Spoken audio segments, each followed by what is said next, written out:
June 23, 1944. The thick hedgerows of Normandy's Bocage country cast deep shadows across a narrow dirt road near Saint-Lô.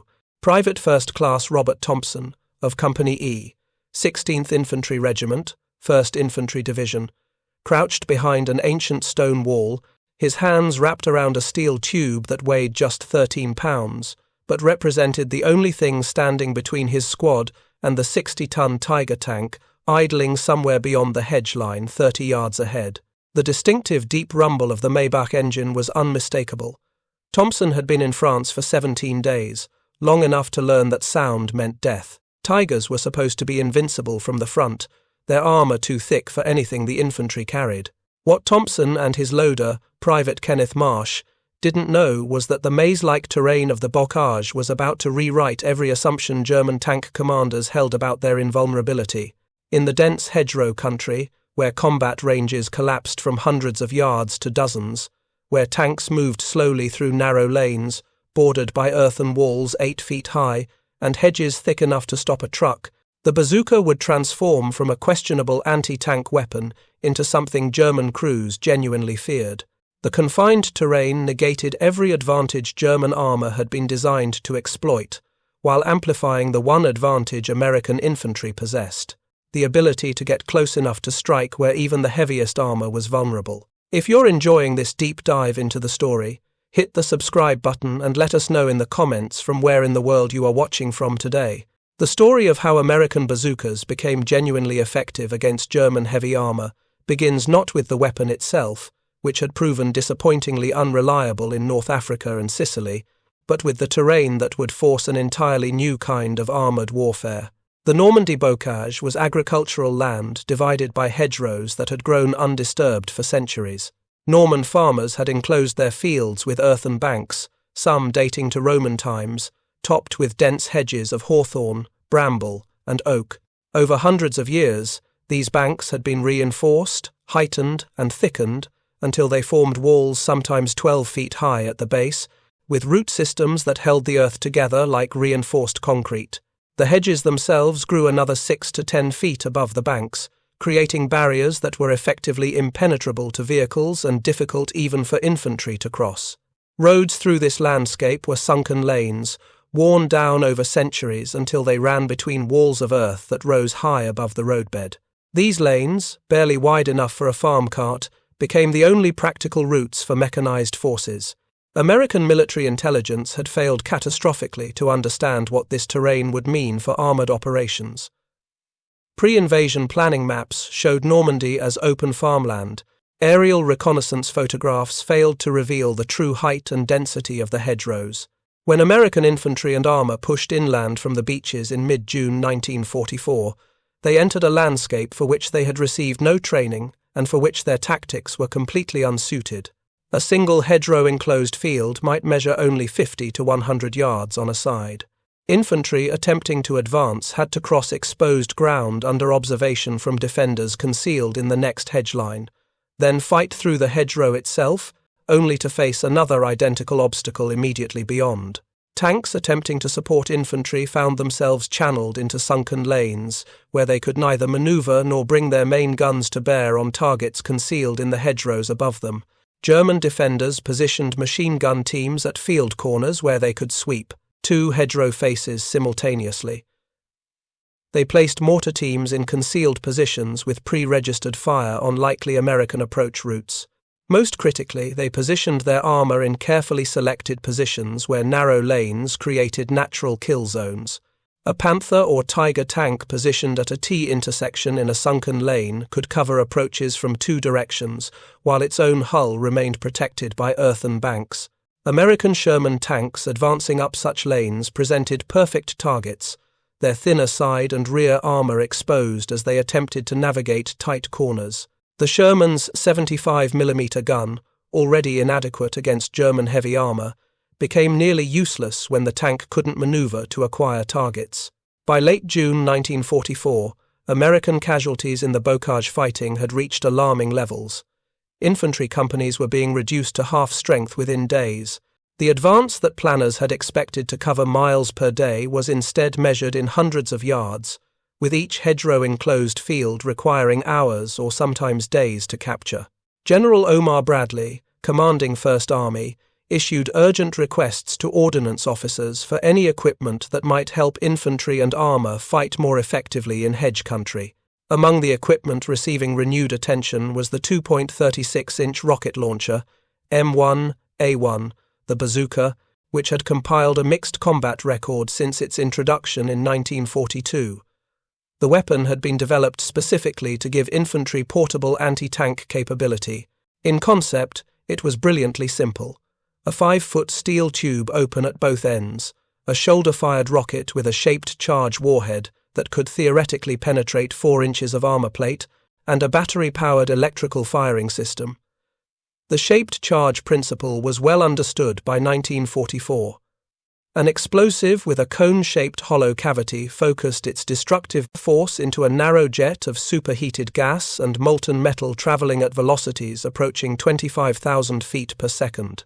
This jet could burn through hardened steel armor, creating a hole through which fragments, molten metal, and explosive gases would penetrate the tank's interior, often igniting ammunition or fuel. The Munten-shaped charge grenade that formed the basis for the bazooka's warhead could penetrate approximately 4 inches, or roughly 100 millimeters, of armor plate under ideal conditions.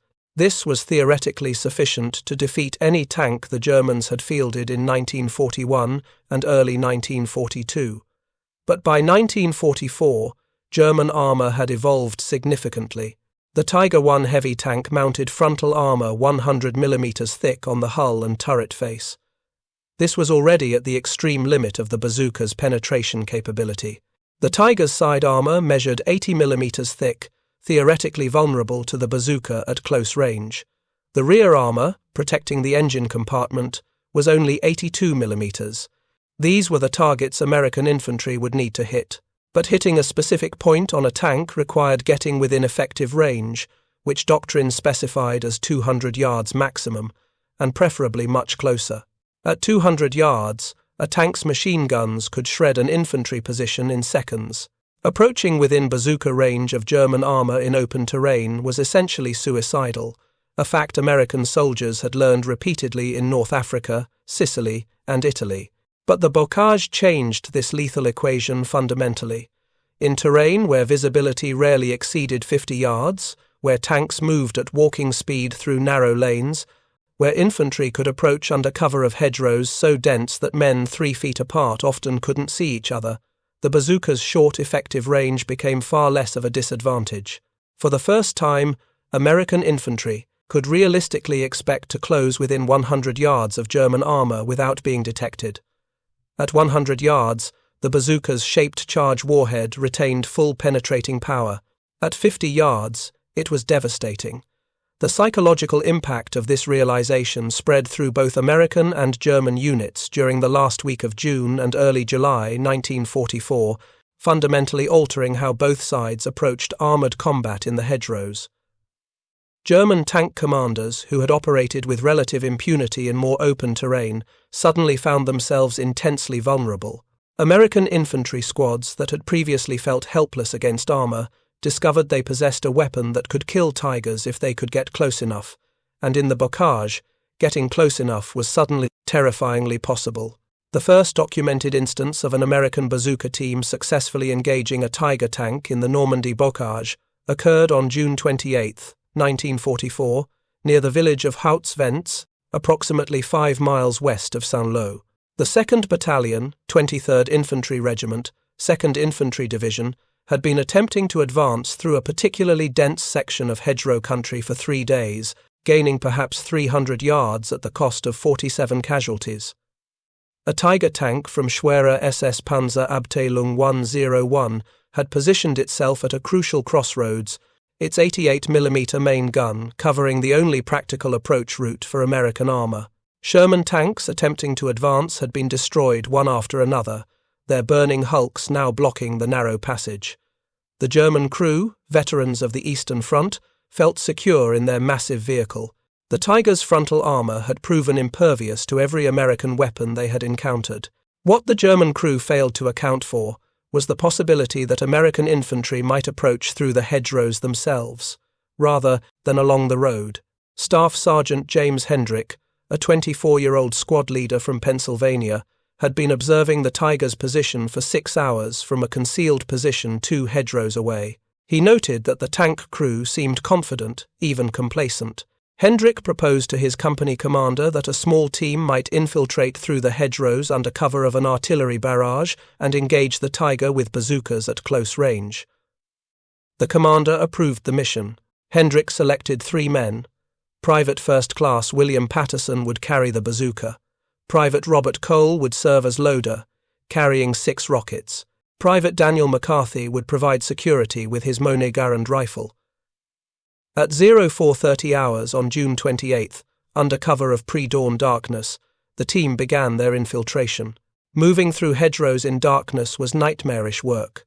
The dense vegetation required them to crawl on hands and knees, often on their stomachs, pushing through thorns that tore at uniforms and exposed skin.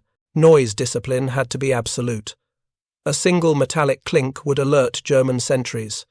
It took 90 minutes to cover perhaps 150 yards. By 0600 hours, with dawn beginning to lighten the sky, Hendrick's team had reached a position in the hedgerow directly adjacent to the crossroads where the Tiger sat. They were approximately 75 yards from the tank, close enough to hear German voices as the crew began their morning routine. Patterson carefully assembled his M9A1 bazooka and loaded an M6A3 rocket, the most recent production model with improved reliability. The target presented was not ideal. From their position, Patterson could see the Tiger's left side, but the angle was oblique, perhaps 45 degrees.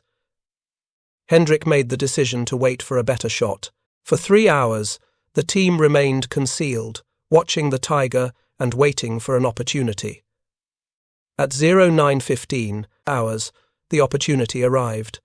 The Tiger's commander began maneuvering the tank to reposition slightly. As the massive vehicle pivoted, its left side became exposed more directly to Patterson's position. The range had decreased to approximately 60 yards. The angle was now perhaps 20 degrees off perpendicular, far more favorable for penetration. Hendrick made the call. Patterson shouldered the bazooka and placed his aim point on the Tiger's side hull, just below the turret ring, where fuel tanks and ammunition storage were located internally. He squeezed the trigger. The rocket motor ignited with the distinctive whoosh.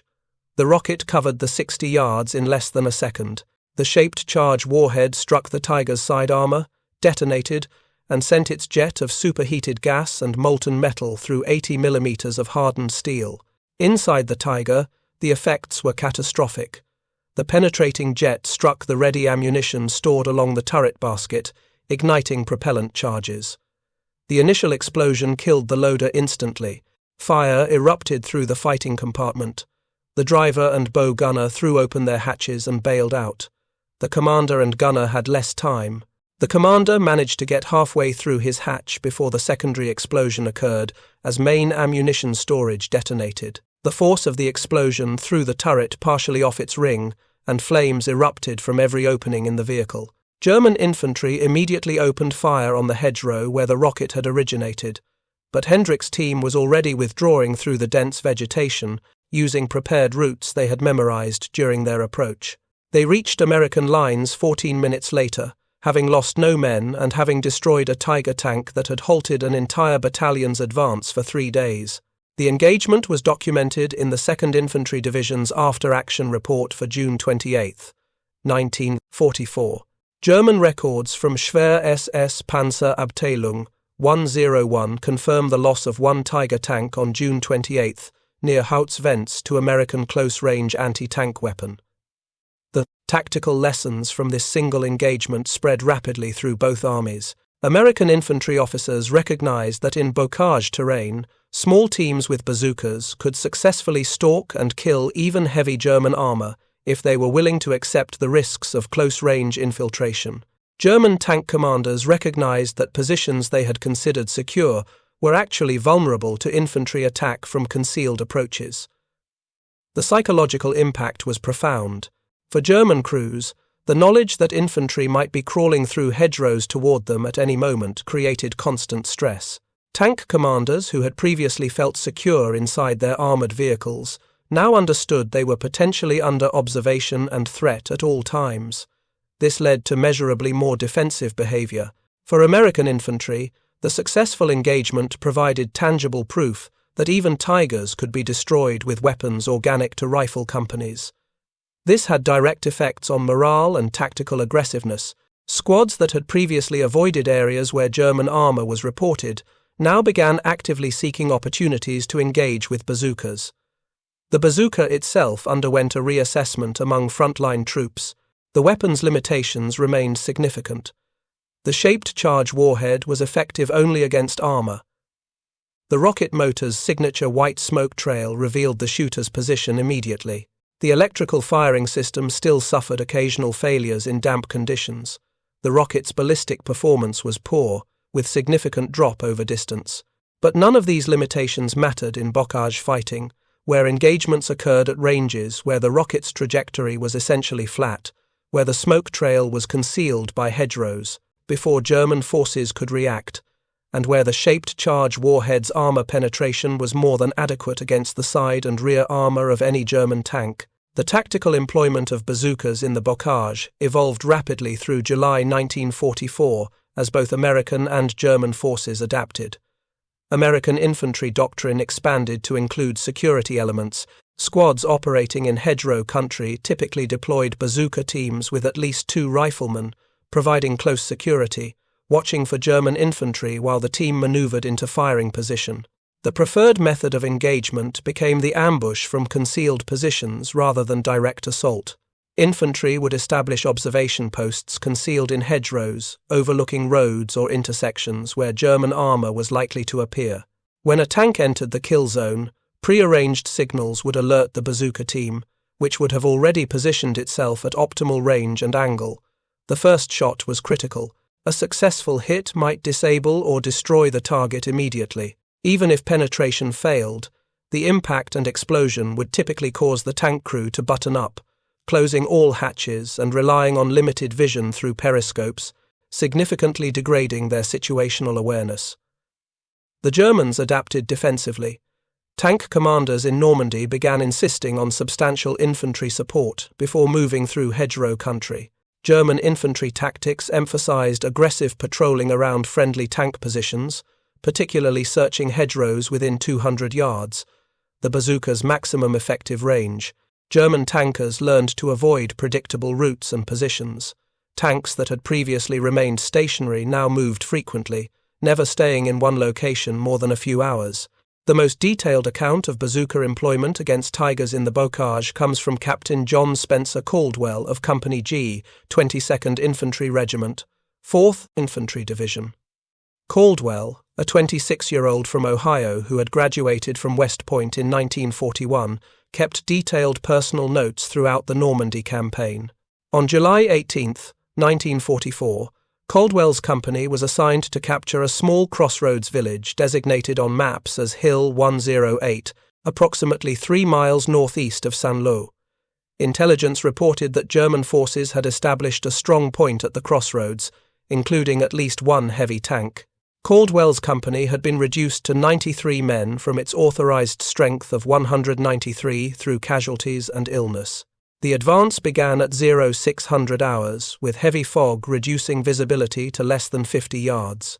By 0830 hours, Caldwell's lead platoon, commanded by 2nd Lieutenant Thomas Warren, had advanced approximately 400 yards.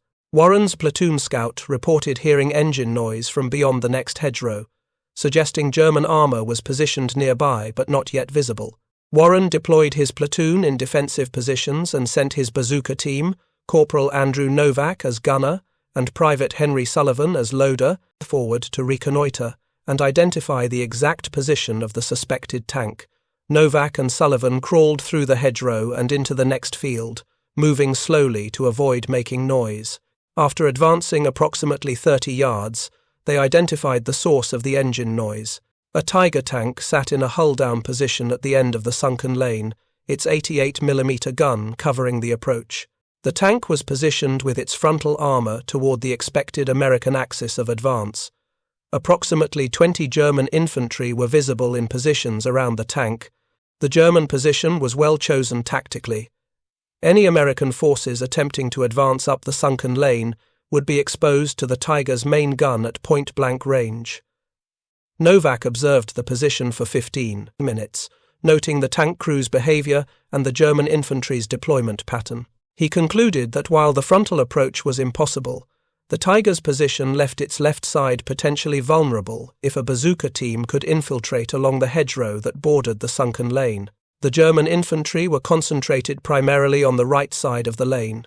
Novak reported his findings to Lieutenant Warren, who approved an infiltration attempt. Novak and Sullivan would attempt to work their way up the left side of the lane under cover of the hedgerow. Warren would provide suppressive fire with his platoon's rifles and machine guns to distract German infantry. At 09:45 hours, Warren's platoon opened fire on the German infantry positions. The Americans fired high, intentionally avoiding hits that might cause German forces to withdraw, but creating enough noise to focus German attention on the main body of the platoon. Under cover of this distraction, Novak and Sullivan began their approach. Moving through hedgerows while carrying a bazooka and 6 rockets required careful technique. Sullivan, carrying the rockets in a canvas bag, moved first, testing each step. Novak followed with the disassembled bazooka. They moved in short bounds, advancing perhaps 10 yards, then stopping to listen, then moving another 10 yards. The process was agonizingly slow. After 40 minutes, they had advanced approximately 120 yards and were positioned in the hedgerow directly alongside the Tiger's left flank at a range Novak estimated as 70 yards. Sullivan quietly assembled the bazooka and loaded an M6A3 rocket.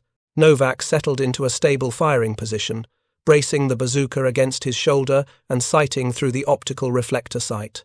His aim point was the center of the Tiger's side hull, approximately midway between the road wheels and the turret ring, where fuel and ammunition were stored internally.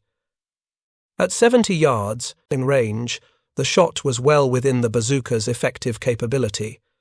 The M6A3 rocket's shaped charge warhead could penetrate approximately 4 inches of armor plate at this distance.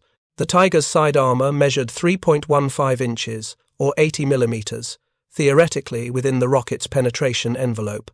Novak took a breath, steadied his aim, and squeezed the trigger. The magneto generated the electrical charge that ignited the rocket motor. The rocket leaped from the tube with the characteristic whoosh and white smoke trail. Flight time at 70 yards was less than 1 second. The shaped charge warhead struck the Tiger's side armor with a loud metallic impact, followed immediately by the explosive detonation. The shaped charge jet formed correctly, focusing thousands of degrees of heat and explosive force into a narrow cone that burned through 80 millimeters of hardened steel in microseconds. Inside the Tiger, the penetrating jet entered the fighting compartment at approximately the location of the radio operator's position. Hot gases and molten metal fragments sprayed through the interior. Propellant charges for the 88mm main gun, stored in racks along the hull side, ignited immediately. The loader, positioned near the ammunition storage, was killed instantly by the initial penetration. The driver and radio operator were engulfed in flames as fuel lines ruptured. The commander and gunner in the turret had seconds to react. Both began unbuttoning their hatches, but the fire spreading through the fighting compartment was too rapid. The commander managed to open his cupola hatch and started climbing out. He was approximately halfway through the opening when ammunition in the turret basket detonated, sending a jet of flame through the cupola that killed him instantly. The Tiger began burning intensely, black smoke pouring from every opening. The German infantry who had been supporting the tank initially seemed unsure how to respond. Some soldiers began withdrawing immediately. Others attempted to lay down, covering fire. Novak and Sullivan did not wait to observe results. Immediately after firing, they began withdrawing back through the hedgerow using the route they had memorized. German machine gun fire raked the area where they had been positioned, arriving approximately 30 seconds after the rocket impact. But the bazooka team was already 50 yards away. They reached Warren's platoon 12 minutes later, both men exhausted but uninjured. Warren's after-action report documented the engagement. At approximately 1000 hours, Bazooka team engaged and destroyed one enemy heavy tank, Type Tiger, at range approximately 70 yards. Target destroyed by single rocket impact to side armor. No friendly casualties.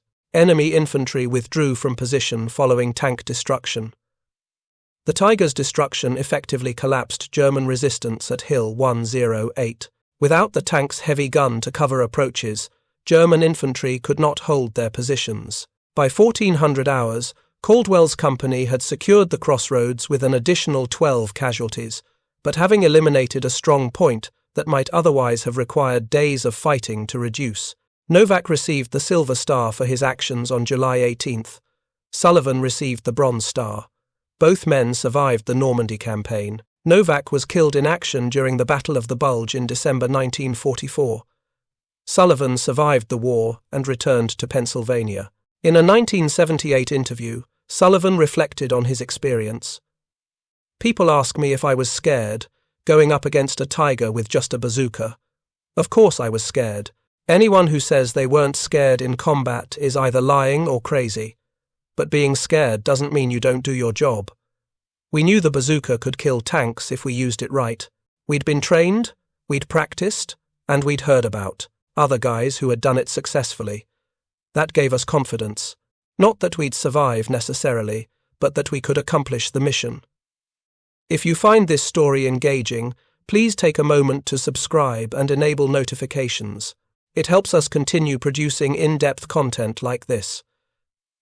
The technical evolution of the bazooka during the Normandy campaign reflected lessons learned through combat employment. The M9A1 launcher that equipped most units in July 1944 was already the third major variant since 1942. The original Monet launcher had suffered from unreliable battery ignition, a wooden stock that cracked easily, and inadequate sights. The M9, introduced in October 1943, represented a fundamental redesign. The launcher broke down into two sections for easier transport. The aluminum construction reduced weight from approximately 18 pounds to just under 16 pounds. Most importantly, the M9 replaced the troublesome battery ignition with a magneto generator built into the trigger grip. When the trigger was squeezed, a spring-loaded magneto spun rapidly, generating electrical current that fired the rocket. This system was vastly more reliable in wet or cold conditions.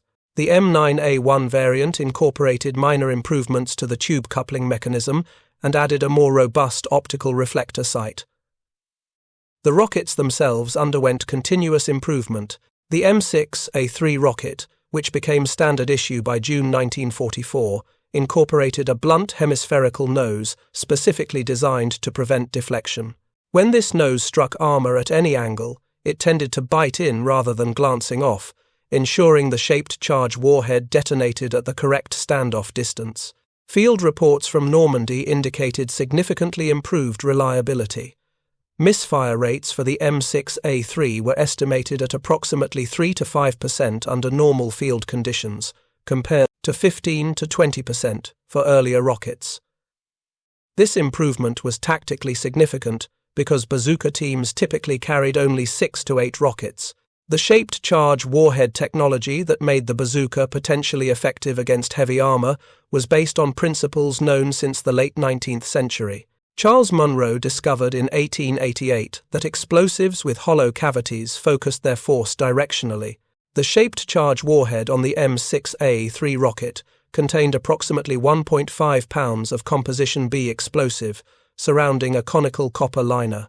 When the warhead detonated, the explosive force collapsed this copper liner inward, forming a jet of molten and semi-molten copper particles, traveling at approximately 25,000 feet per second. This jet possessed extraordinary penetrating power because the kinetic energy concentrated in such a small area created pressures exceeding the yield strength of even hardened steel. Inside the target vehicle, the effects were devastating even if the crew wasn't directly hit by the penetrating jet.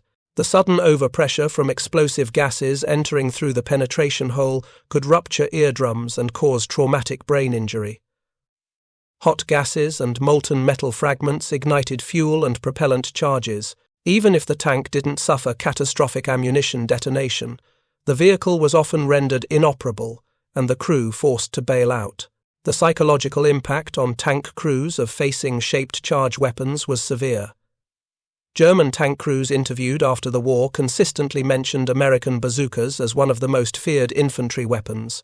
Otto Carius, who commanded Tiger tanks and wrote extensively about his experiences, described the psychological effect of facing infantry anti-tank weapons in close terrain. In Russia, we feared the Soviet anti-tank rifles at close range.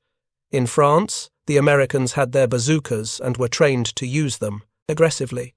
The worst situation for a tank crew is being in terrain where you cannot see threats at distance and where infantry can approach close enough to target your weak spots.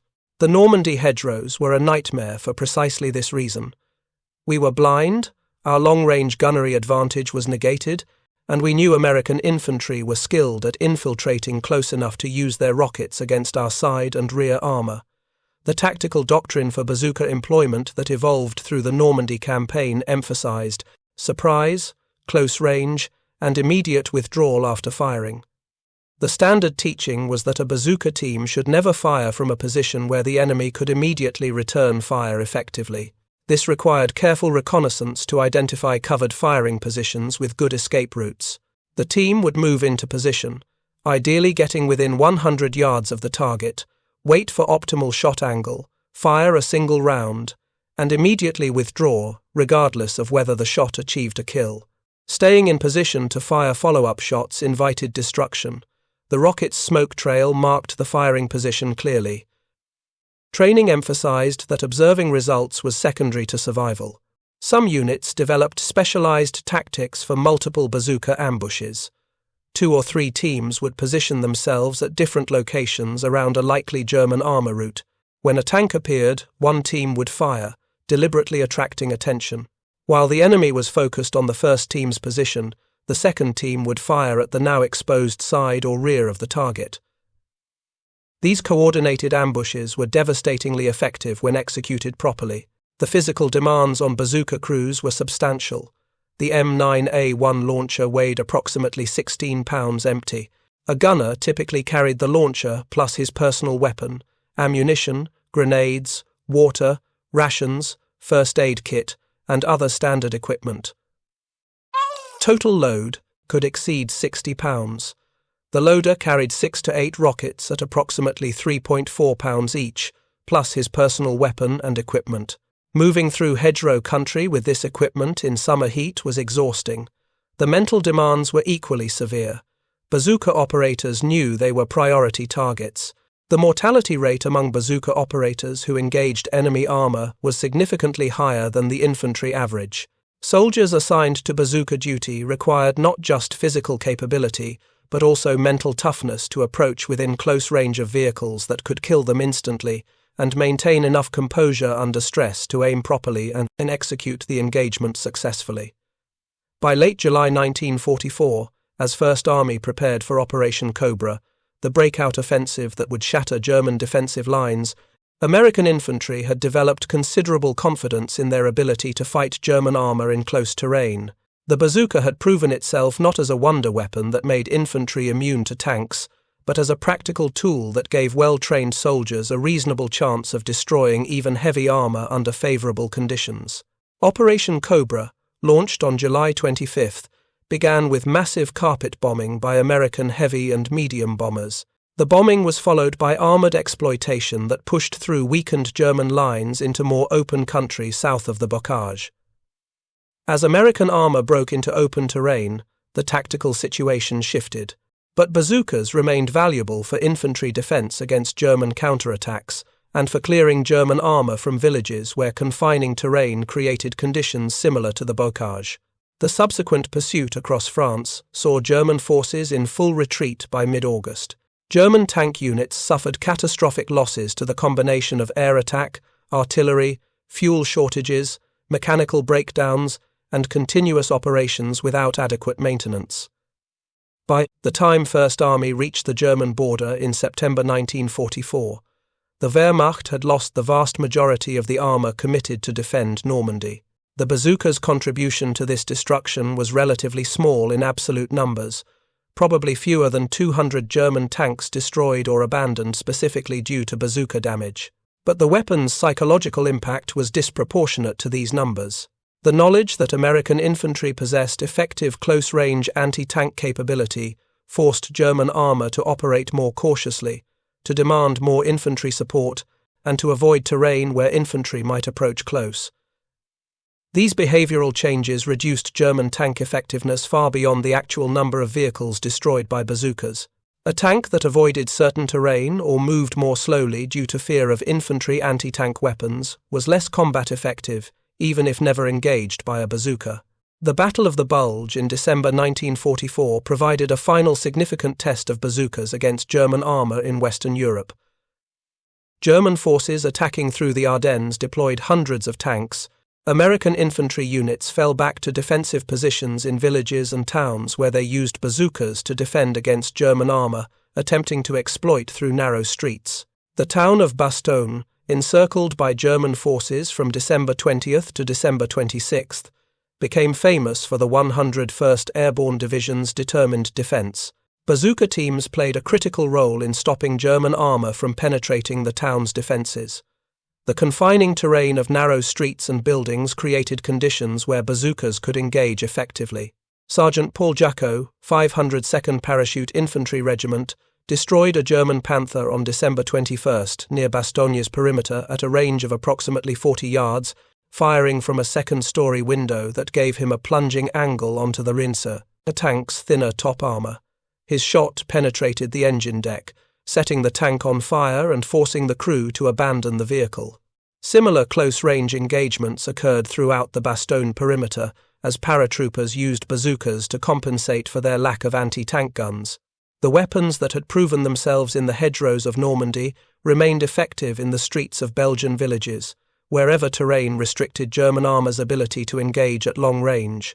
By January 1945, the German offensive had been halted and thrown back. The final months of the war saw continued but decreasing use of bazookas as American armor became more numerous and as German armor became increasingly scarce due to fuel shortages and industrial production disruption. Thank you for watching. For more detailed historical breakdowns, check out the other videos on your screen now, and don't forget to subscribe. The bazooka's legacy extended far beyond World War II. The weapon's fundamental concept became standard equipment for infantry forces worldwide. The Soviet Union developed the RPG series of rocket-propelled grenade launchers. The RPG-7, introduced in 1961, remains in widespread service in 2025, testament to the enduring utility of the basic concept. American forces replaced the 2.36-inch bazooka with the 3.5-inch M20 Super Bazooka in 1950, developed specifically to counter Soviet 34 tanks in Korea. Modern anti-tank weapons have evolved dramatically, incorporating tandem warheads, guidance systems, and advanced materials. Yet, the fundamental tactical employment remains remarkably similar to what American infantry learned in the hedgerows of Normandy. Close the range, achieve surprise, target vulnerable aspects, fire accurately, and withdraw immediately. The psychological transformation that occurred in both American and German forces during the Normandy Bocage fighting represents perhaps the bazooka's most significant legacy. American infantry learned that they were not helpless against armor, that with proper tactics and weapons they could fight and destroy even the heaviest tanks. This knowledge fundamentally altered infantry confidence and tactical aggressiveness. German armor forces learned that their technical superiority in tank design could not overcome determined infantry with effective weapons in favorable terrain. The invincibility that German tank crews had projected shattered in the confining hedgerows where American infantry with bazookas stalked them at close range.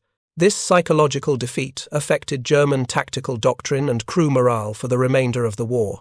The transformation of the bazooka from a weapon of questionable reliability in North Africa to an infantry tool that could genuinely threaten heavy armor in Normandy occurred not because the weapon changed fundamentally, though improvements certainly helped, but because terrain and tactics evolved to match the weapon's capabilities to appropriate employment conditions. The same bazooka that bounced harmlessly off Tiger frontal armor at 200 yards in open terrain could kill Tigers from 70 yards in the Bocage by targeting side armor from ambush positions. This lesson, that weapons must be employed according to their actual capabilities rather than hoped-for performance, that terrain profoundly affects tactical relationships, and that well-trained infantry with adequate weapons can fight effectively against technically superior enemy forces, resonated through American military doctrine for decades. When veterans of the Normandy campaign returned home after the war, many carried memories of the bazooka as the weapon that gave them a fighting chance against German armor. Robert Thompson, the private who appears at the beginning of this account, survived the war and returned to Illinois. In a 1992 interview, he reflected on his experience with the bazooka in Normandy. People ask what I did in the war, and when I tell them I carried a bazooka, they usually imagine I was some kind of hero, hunting tanks. It wasn't like that. Mostly it was terrifying. You knew that if you had to use the bazooka, it meant a German tank was close by, which meant people were probably dying. But having that weapon gave us confidence. We knew that if we kept our heads and did our jobs, we could stop a tank. That knowledge made all the difference. It meant we weren't victims. We were soldiers who could fight back. That transformation from victim to soldier who could fight back, replicated thousands of times across American infantry divisions in Normandy, represents the bazooka's true contribution to victory in Europe. The weapon destroyed perhaps 200 to 300 German tanks through direct hits, a relatively small number compared to thousands destroyed by other means. But it gave infantrymen the tools and confidence to stand their ground against armor, to defend positions they might otherwise have abandoned, to take tactical risks they might otherwise have avoided. In the claustrophobic hedgerows of Normandy, where visibility rarely exceeded 50 yards, and where German armor that had dominated open battlefields found itself blind and vulnerable, American infantry with bazookas learned they could hunt tigers. That lesson, learned at considerable cost over 6 weeks of brutal fighting, helped transform American forces from the uncertain army that had struggled in North Africa into the confident, aggressive force that would drive across France, through Germany, and to final victory in May 1945. The bazooka proved adequate for the task at hand when employed by well-trained soldiers who understood its capabilities and limitations. Sometimes adequacy employed intelligently defeats superiority employed poorly. The Hedgerows of Normandy, where German technical superiority in armor, design met American practical superiority in tactics, training, and industrial capacity, demonstrated this principle conclusively. Private Thompson's 13-pound steel tube, loaded with a shaped charge rocket and fired from ambush at close range, could kill a 60-ton Tiger that cost the German Reich vastly more to produce and required far more resources to operate. That asymmetry, multiplied across thousands of engagements, helped determine not just tactical outcomes in individual battles, but the strategic outcome of the war itself. American infantry in Normandy learned they could fight German armor and win. That knowledge, that confidence, that psychological transformation from fear to aggressive competence was the bazooka's greatest contribution to victory. Thank you for watching. For more detailed historical breakdowns, check out the other videos on your screen now, and don't forget to subscribe.